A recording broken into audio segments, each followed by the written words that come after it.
नमस्कार, न्यूज 11 भारत देख रहे हैं आप। आपके साथ मैं हूं अभिषेक भारती। किसान परेशान है कि आखिर वो कहां बेचे धान का न्यूनतम मूल्य निर्धारित होने के बावजूद सरकारी स्तर पर धान की खरीदारी नहीं हो रही, जिसका नतीजा है कि किसान परेशान है, बिचौलिए हावी। एक रिपोर्ट देखिए क्या कुछ हालात हैं। धनबाद से ये रिपोर्ट है। जिले का अति पिछड़ा प्रखंड टुंडी का नजारा।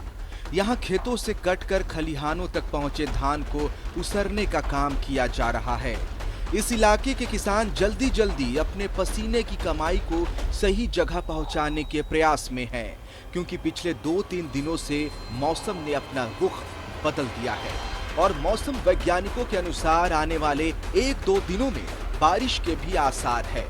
अब यदि बारिश की बूंदें इन धानों में पड़ी तो निश्चित तौर से ये कहा जा सकता कि इसमें कीड़े लग जाएंगे और फिर किसान की अपनी साल भर की कमाई से हाथ धोना होगा। टैक्स चालू नहीं हुआ है? नहीं हुआ। का अनाज धान आप खरीद रहे हैं? जी। कितना में खरीद रहे हैं, क्या रेट, और कहाँ कौन कौन से एरिया किसान आपको बेचने आ रहे हैं? वही अपना लोकल में हम खरीद रहे हैं। कौन सा गाँव है? ये ओझाड़ी है। क्या रेट में खरीद रहे हैं और कहाँ इसको भेज रहे हैं? इसको ले जाते हैं गिरिडीह, मधुपुर, जहाँ पर होता है। राइस मिल में? जी। क्या रेट लेते हैं किसानों से? किसानों से वही लेते हैं 1120। अब हम बात करते हैं राज्य सरकार की। राज्य सरकार ने सरकारी स्तर पर धान खरीदी का दर निर्धारित कर दिया है। इसके तहत अब 2050 रुपए प्रति क्विंटल की दर से किसानों को धान का मूल्य मिलेगा, जो विभिन्न पैक्सों के माध्यम से खरीदी जानी है। लेकिन सरकार ने यह कहते हुए फिलहाल धान खरीदने से रोक लगा दिया है, क्योंकि अभी धान की फसल में नमी है, जिसके कारण इसका वजन बढ़ जाएगा, तो इससे सरकार को नुकसान होगा। सरकार के इस आदेश के साथ ही इलाकों में कार्यरत बिचौलियों की चांदी हो गई है। सरकार का निर्देश आते ही जिले में पैक्स तो तैयार हो गए हैं, लेकिन किसानों से धान की खरीदारी रोक दी गई है। इसलिए भी किसानों के इर्द गिर्द बिचौलिए मंडराने लगे हैं। बिचौलिए उन्हें कुछ एडवांस भी कर देते हैं, जिससे कि चाहते हुए भी किसान कहीं और जाकर अपने धान को बेच ना पाए। बिचौलिए उन्हें नकद खरीद और तुरंत भुगतान का भरोसा देते हैं और 1000 से 1100 रुपए प्रति क्विंटल की दर से खरीद कर उसे धनबाद नहीं बल्कि सीमावर्ती गिरिडीह और मधुपुर जिलों के चावल मिलों में बेच आते हैं। धान खरीद रहे हैं आप? धान खरीद रहे हैं। तो मैंने कैसे खरीद रहे हैं और कहाँ के किसान आपको दे रहे हैं? हाँ, 1150 में खरीद रहे हैं। कहाँ के किसान हैं? यहीं का है, करमाटाण, टुंडी का करमाटाण। सरकार कुछ रेट निर्धारित की है आपको? जानकारी अभी तक पैक्स स्टार्ट नहीं किए हैं। मान लो बरसात की मौसम है खराब, कहीं धान खराब नहीं हो जाए, इसीलिए बेच रहे हैं। न्यूज 11 भारत की टीम ने आज टुंडी के कटनिया पंचायत के ओझाटी और टुंडी के करमाताड़ में मालवाहक वाहनों में बोरियों में भरी धान को लोड होते पाया। सुदूर ग्रामीण इलाका होने की वजह से उनको किसी का भी भय नहीं था। हाँ, कैमरे को देखकर वे जरूर विचलित हो जाते हैं। पूछे जाने पर पहले तो बिचौलिए सकपका गए, लेकिन बाद में उन्होंने किसानों की बेबसी की बात कही और किसानों के दबाव में ही धान की खरीदारी करने की बात कही है। हाँ, यह और बात है कि उन्होंने काफी दबंगता पूर्वक यह स्वीकार किया है कि किसानों से वे 1000 से 1100 रुपए प्रति क्विंटल की दर से धान की खरीदारी कर रहे हैं और उसे मधुपुर और गिरिडीह के चावल मिलों में बेच रहे हैं। पता है, लेकिन अभी तक पैक्स नहीं खुला है। किसान को नुकसान पहुंच रहा है। किसान भी आप ही के भाई बंधु हैं। हाँ। इसका ख्याल भी तो रखना चाहिए। तो क्या करेंगे, जो हम लोग को रेट मिलेगा वही अनुसार हम लोग भी चलेंगे ना।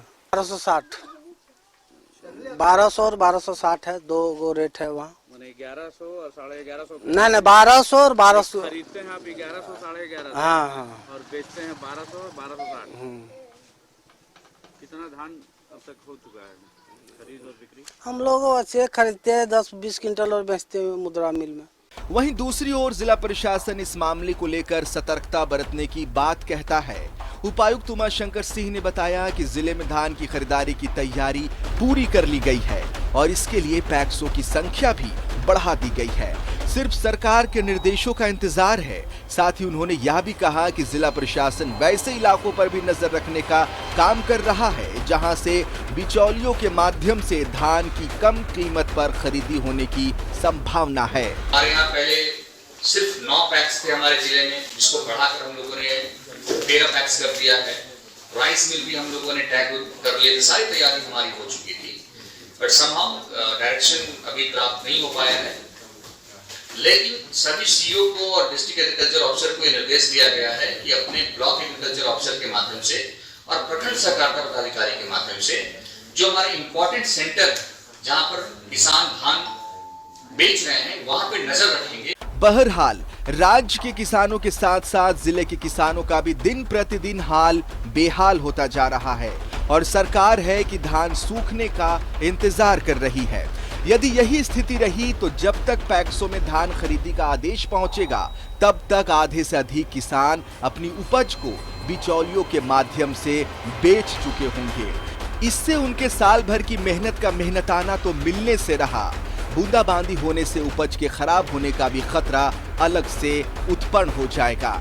सरकार को जल्द से जल्द इस दिशा में पहल करते हुए पैक्सों को आवंटन दे किसानों को राहत देना चाहिए, जिससे कि वे लोग भी अपनी मेहनत की वास्तविक कमाई का उपभोग कर सके। न्यूज़ 11 भारत के लिए धनबाद के टुंडी से सहयोगी बंटी के साथ अरुण बर्नवाल की रिपोर्ट। तो क्या किसानों को धान के न्यूनतम समर्थन मूल्य के बारे में पता है? क्या किसान जानता है कि उसके धान का वास्तविक मूल्य आखिर है कितना? आखिर क्यों किसान अपना धान बिचौलियों को बेच देता है? इसे समझने की ग्राउंड जीरो से कोशिश की है न्यूज़ 11 भारत संवाददाता अरुण बर्नवाल ने। इस रिपोर्ट को देखिए, उसके बाद हम सीधा रुख करेंगे अरुण बर्नवाल का। पहले की रिपोर्ट देख लीजिए।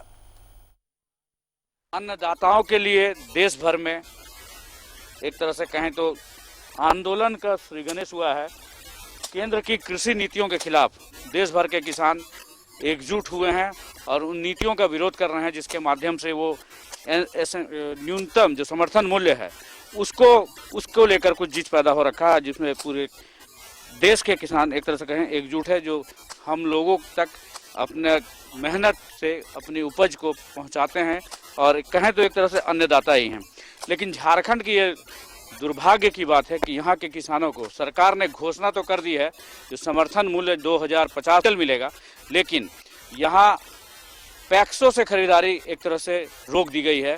सरकार का यह तर्क है कि चूंकि धान सारे अभी गीले हैं तो इसको खरीदेगी सरकार तो सरकार को नुकसान होगा, जबकि मौसम की जो मेहरबानी है किसानों को परेशान कर रही है और अब इसका फायदा बिचौलिए उठा रहे हैं। चूंकि खलिहान में अभी भी धान पड़े हुए हैं और बारिश हो गई, बारिश की बूंदें आ गई तो पूरे धान जो है वो सड़ जाएंगे और ऐसी स्थिति में इनके समक्ष सिवाय बिचौलियों के हाथे अपने उपज को आधे मूल्यों में बेचने के और दूसरा कोई उपाय नहीं है। तो ये टुंडी इलाका है जहाँ के विधायक खुद सत्तारूढ़ दल जेएमएम के हैं मथुरा महतो, और उनके इस विधानसभा क्षेत्र के किसानों का क्या हाल है और क्या उन्हें पता है कि सरकार ने क्या मूल्य निर्धारण किया है उनके उपज का। जुड़ेंगे सीधे उनसे और जानेंगे उनका हाल। सबसे पहले तो आप ही आइए, आप खेती करके ही अपना परिवार गुजर बसर करते हैं? हाँ, खेती करके हम लोग परिवार पोसते हैं सबके।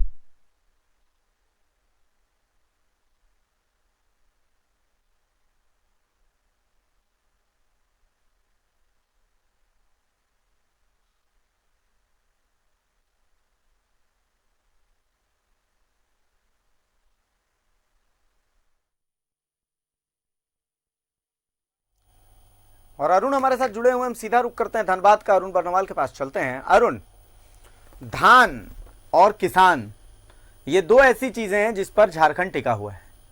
अगर किसान की बात करें तो फिलहाल तो ये दिल्ली तक सिर्फ किसान किसान और किसान की बात हो रही है, किसानों को लेकर के राजनीति हो रही है, पर वास्तविकता क्या है? किसानों को जो परेशानियां होती हैं उन परेशानियों की बात खुद किसान आजकल आज तक नहीं उठा पाए हैं, सरकार तक नहीं पहुंचा पाए हैं। जैसे अभी की आप तस्वीरें दिखा रहे थे, टुंडी की तस्वीरें थी, लेकिन कमोवेश पूरे झारखंड की यही स्थिति है कि खलिहान में धान पड़ा हुआ है, कुछ लोगों ने धान मिस लिया है, जिस शब्द का इस्तेमाल होता है धान मिसना, धान मिस लिया है, कुछ लोगों ने धान नहीं मिसा है, जिनका धान मिस चुके हैं उनके पास उस धान को बोरे में पैक करके और रखने के लिए जगह नहीं है, गोदाम में उनके पास ऐसा गोदाम ही नहीं है। अभी बता रहे थे कि भाई हमारे पास रहने की जगह नहीं है तो हम धान कहाँ रखेंगे। सरकार कह रही है कि भाई अभी तो हम धान नहीं खरीदेंगे, कुछ दिन बाद धान खरीदेंगे जब उसमें नमी खत्म हो जाएगी। पर नमी खत्म कैसे होगी? अब तो मौसम ही है वो किसानों के खिलाफ आ चुका है। अब तो बिचौलिए जो 1800 रुपए 2000 रुपए धान बिकना चाहिए वो 1000 रुपए में, 1000 रुपए भी तब जब धान बहुत अच्छी क्वालिटी का तब बिक रहा है प्रति क्विंटल के लिहाज से। ग्राउंड जीरो की क्या तस्वीरें थी? देखिए अभिषेक, आज हम लोगों ने ग्राउंड जीरो की जो रिपोर्टिंग की किसानों के इशू को लेकर, जिस तरह किसान बदहाल और परेशान दिखे वो स्पष्ट रूप से उनकी आंखों में देखा जा सकता था कि वो जो इतनी साल भर की जो अपनी मेहनत के बाद वो जो हेलो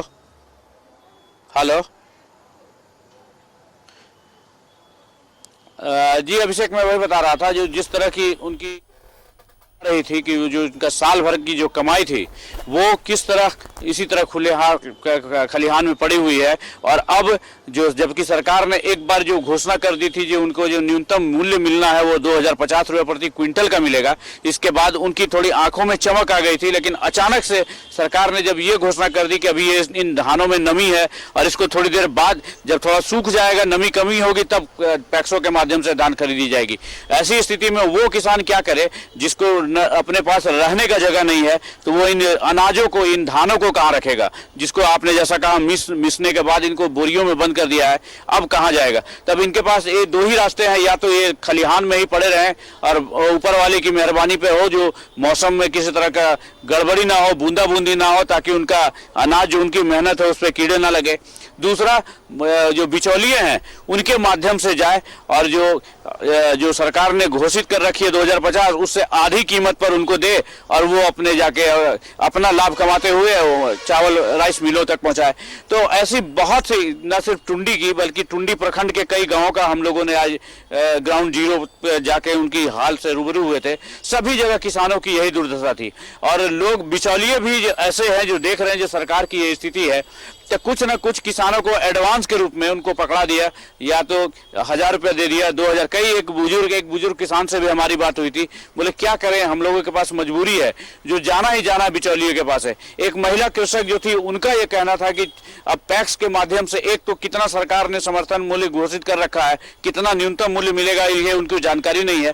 दूसरा, पैक्स में अगर हम जाए तो पहले रजिस्ट्रेशन कराना होगा, उसके बाद वो धान लेंगे, फिर उनको चेक देंगे, तो 3 महीने बाद उन तक पैसे पहुंचेंगे। तो इन 3 महीनों में वो खाएंगे क्या? तो इससे बेहतर है जो अपना जो खाने से बचता है उसको बिचौलियों के माध्यम से बेच दें, नगद राशि तो मिल जाती है। तो इस दिशा में सरकार पता नहीं क्यों नहीं सोच रही है। ये एकदम निश्चित रूप से कहे तो एक नॉक करने वाले सवाल है अभिषेक जी। बिल्कुल। और अरुण, 2 बातें हैं। एक बात यह है कि जो किसान है वो परेशान है, लेकिन उस किसान को यह समझ में नहीं आ रहा है कि वो फरियाद कहां लगाए। सबसे बड़ी बात है, इसलिए बड़ी बात है क्योंकि जो आज तक की कहानी कहती है कि आजादी के इतने साल हो गए, जो कुछ नहीं बदली है तो वो किसान की स्थिति है। तो धनबाद डीसी की भी हम बात सुन रहे थे। धनबाद डीसी कह रहे हैं कि पैक्स जो है, पैक्सों की संख्या तो बढ़ा दी गई है, पर क्या सिर्फ संख्या बढ़ा देने से इसका समाधान है? देखिए, जिला प्रशासन अपनी ओर से तैयारी कर रखा है पूरी तरह से। धनबाद के उपायुक्त ने कहा कि सरकार के इशारे का इंतजार है, सरकार की जहां सहमति हुई हम ऐसा व्यवस्था कर रखे हैं कि पैक्सों की संख्या बढ़ा दी है ताकि किसानों को कहीं परेशानी ना हो और वो सीधे पैक्सों तक पहुंचे और वो अनाज वहां अपना सरकारी रेट है उसको बेचे। तो ये कोई सॉल्यूशन तो नहीं है, ये सब कुछ सरकार को करना है। जिला प्रशासन का इसमें रोल ही अब कुछ नहीं है जब तक सरकार इसमें अपनी सहमति नहीं जताती है। तो प्रशासन ने कल जिस तरह की डीसी ने बात की, एक और उन्होंने उस पर कहा था कि बिचौलिए ऐसे जगहों की चिन्हित किया जा रहा है और उन पर नजर रखी जा रही है जहां बिचौलिए जाकर ऐसे किसानों को बहला फुसलाकर उनके धान औने पौने दाम में खरीद लेते हैं और अपना स्वार्थ पाते हैं। तो वो उनके कथन को आज बिचौलियों ने एकदम कहे तो नकार दिया। जब हम लोगों ने आज ग्राउंड जीरो की रिपोर्टिंग पे थे तो कटनिया टुंडी ब्लॉक के कटनिया पंचायत के ओझाडी गांव में हमें एक 407 पे धान लोड करता हुआ लोग मिला।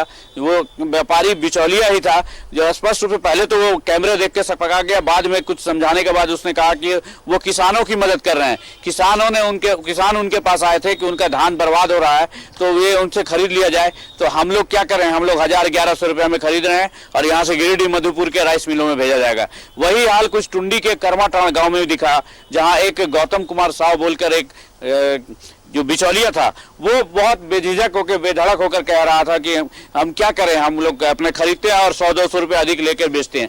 तो ये कुछ सिस्टम जो है ना अभिषेक, ये समझ में नहीं आ रहा है तो सरकार चाहती क्या है। एक तरफ तो आप किसानों को मन पुलकित कर दिए कि 2050 रुपये आपको आपका प्रति क्विंटल के दर से आपके मेहनत का कीमत मिलेगा, और वहीं दूसरी ओर आप पैक्सों को ये निर्देश नहीं दिए अभी तक कि आवंटन नहीं दिए हैं कि आप उनके धान को खरीद करें।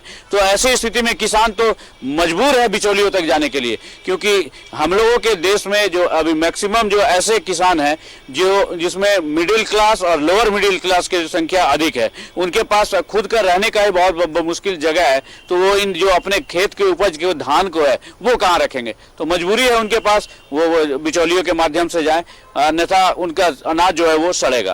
तो बहुत कुछ कंफ्यूजन वाली स्थिति है अभिषेक। बिल्कुल, और जिस तरीके से प्रशासन कह रहा है कि भाई बिचौलियों को के खिलाफ हम कार्रवाई करेंगे, कार्रवाई तो किया जाएगा, चलिए ठीक है, बहुत अच्छी बात है, बिचौलियों के खिलाफ आप कार्रवाई कीजिए। लेकिन सवाल यह है कि बिचौलिए जो काम कर रहे हैं वो काम तो अभी सरकार को करना चाहिए कि धान को खरीदें। अभी कम से कम बिचौलिए कुछ दाम तो इन्हें दे रहे हैं। जिस तरीके से हम आपकी रिपोर्ट में देख रहे थे ग्राउंड जीरो में, वो किसान तो बोल ही रहे थे कि भाई हमारे पास ऑप्शन क्या है, अगर हमें अभी गेहूं लगाना है तो गेहूं के लिए खाद, बीज और भी तमाम तरह की चीजें हैं, वो आएगा कहाँ से, परिवार चलेगा कहाँ से, जिनका पूरा आय का जो साधन है वो खेती किसानी है, तो उनके लिए मजबूरी है। अच्छा, सिर्फ धान की बात नहीं है अरुण, और भी आप, चूंकि धनबाद का वो क्षेत्र है, कृषि बहुल क्षेत्र है, कोयला के अलावा अगर टुंडी की बात करें तो उधर तो काफी खेती भी होती है। और धनबाद के इधर अगर हम बात करें, आप थोड़ा सा और इधर आ जाएं, रामगढ़, गोला, हजारीबाग इधर चले जाएं, तो इधर भी अच्छी खासी सब्जियों की खेती होती है। तो सब्जी जो होती है, अब मैं अमूमन देखता हूं, मैं मेरे क्षेत्र की बात करूं अगर छोटा नागपुर की, तो इधर में भी स्थितियां वही रहती है कमोबेश। गोभी, एक नॉर्मल सी गोभी जब खेत से बाहर निकलती है तो उसका दाम बमुश्किल 2 रुपए 3 रुपए, बहुत ज्यादा हुआ तो 10 रुपए होता है। पर वही गोभी जब आप हाट बाजार में पहुंच जाते हैं तो वो 40 रुपए में बिकती है। और आखिर ये बीच की जो खाई है, इस खाई का अगर थोड़ा मुनाफा भी मिलता किसानों को तो वो समझ में आता। आखिर ये बीच की खाई अब तक क्यों है, इसको लेकर के क्या कोई सिस्टम डेवलप नहीं किया जाना चाहिए? आपने भी इस चीज को तो महसूस किया होगा। अभिषेक, सरकार को इस दिशा में सोचना ही चाहिए कि जो किसान है, जो पूरे साल भर अपने पसीने की मेहनत से पूरे जी तोड़ मेहनत करके लोगों को घरों तक अनाज पहुंचाने का, सब्जियां पहुंचाने का, फल पहुंचाने का काम करते हैं, उनकी दशा कैसे सुधरे, इस पर सरकार को सोचना चाहिए। क्योंकि उनका जो मूल जो लागत होता है, जो मूल जो पैसे मिलते हैं उनके उपज के, उनके मेहनत का, वो बहुत ही न्यूनतम रहता है। और वही जब बिचौलियों या बीच के जो चेन है उसके माध्यम से जब लोगों तक, आम उपभोक्ताओं तक पहुंचता है तो कई गुना इसकी कीमत बढ़ जाती है। यहीं पे जो चावल की जो बात की जा रही थी या जो धान की जो बात की जा रही है, उसको 11 रुपए या 10 से 11 रुपए प्रति किलो के हिसाब से किसानों से वो बिचौलिए खरीद रहे हैं। और वो उन्होंने हालांकि बताया कि 12.5 रुपये बेचते हैं, लेकिन जैसा कि सूचना मिली है वो 14 रुपये तक में राइस मिलों तक पहुंचाते हैं। और राइस मिल से वो बाजार में आता है 24, 25, 26, 27 रुपये तक, और लोगों तक पहुंचते पहुंचते वही चावल हो जाता है 30 रुपये से 35 रुपये के बीच में। तो आप सोच सकते हैं किसान ने जिसने मूल रूप से इस पर मेहनत की उसको क्या मिला, और जो बीच के लोग हैं उसका इनकम का पार्ट क्या हो गया। तो बहुत ही इस पर सरकार को बहुत गंभीरतापूर्वक सोचने की जरूरत है, और किसानों की दशा सुधारने के लिए इस पार्ट को जो है, इस जो गैप है, इसको भरने का काम निश्चित रूप से करना चाहिए। जी चलिए अरुण, बहुत बहुत शुक्रिया आपका इस तमाम चर्चा के लिए, इस तमाम जानकारी के लिए। तो अरुण बरनवाल हमारे साथ जुड़े हुए थे, हमने आपको ग्राउंड जीरो की रिपोर्ट दिखाई कि धनबाद में ग्राउंड जीरो पर किस तरीके से किसान परेशान है, और कमोबेश यही स्थिति पूरे झारखंड की है। क्योंकि मौसम भी अभी किसानों का साथ नहीं दे रहा। अगर खरिहान में खरिहान में अगर धान पड़ा हुआ है तो उस धान पर अगर बारिश की बूंदें गिरेंगी तो वो धान को और खराब कर देंगी। तो ऐसी स्थिति में बहुत ज्यादा परेशानी किसानों को होने वाली है। तो सरकार को इस ओर ध्यान तो देना ही पड़ेगा।